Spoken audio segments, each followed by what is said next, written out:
Caitlyn Jenner recently sat down with Fox News for a rather emotional interview. And so my whole life, I struggled with this issue.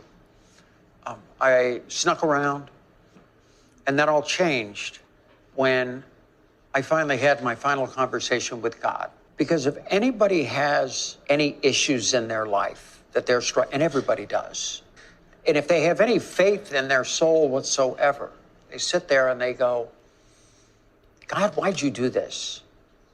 Why is this issue for me of identity in my head 24 hours a day, every day, 365 days out of the year? You can't take 2 aspirin, get plenty of sleep, wake up the next morning, and you're fine. It's just always there. It's who you are.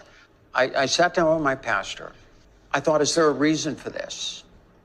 Because when that day comes and you go up to the pearly gates and you're walking up the stairs and you're seeing God in front of you and you just ask that question, did I do a good job?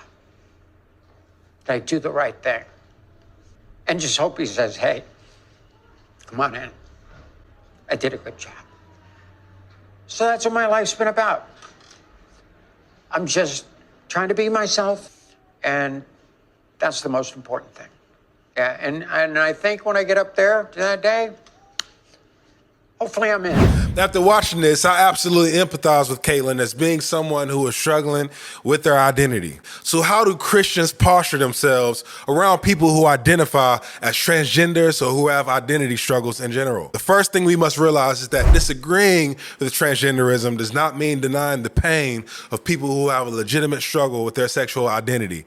This struggle is clinically labeled as gender dysphoria, a condition where a person senses that their gender identity may not align with their biological sex and experiences emotional distress because of it. There's an enormous difference between the political, cultural, and legal wars surrounding transgenderism and the internal war inside the precious people who struggle with gender dysphoria. While we resist the cultural nudge to view gender as a matter of choice, we must also acknowledge that in the midst of all of this are deeply hurting people. They need to know that though we may disagree with them, Christians love them and are there for them and are ready to listen to understand their pain because we deeply desire what's best for them. Disagreeing with dysphoric individuals should not be divorced from having compassion for dysphoric individuals. The final thing to address is that Christians need both conviction and compassion in the transgender debate. There's so much controversy around this topic. Holding a biblical conviction in this debate means that we will find ourselves in disagreements with friends, families, and co-workers, and that no matter how much love we deploy,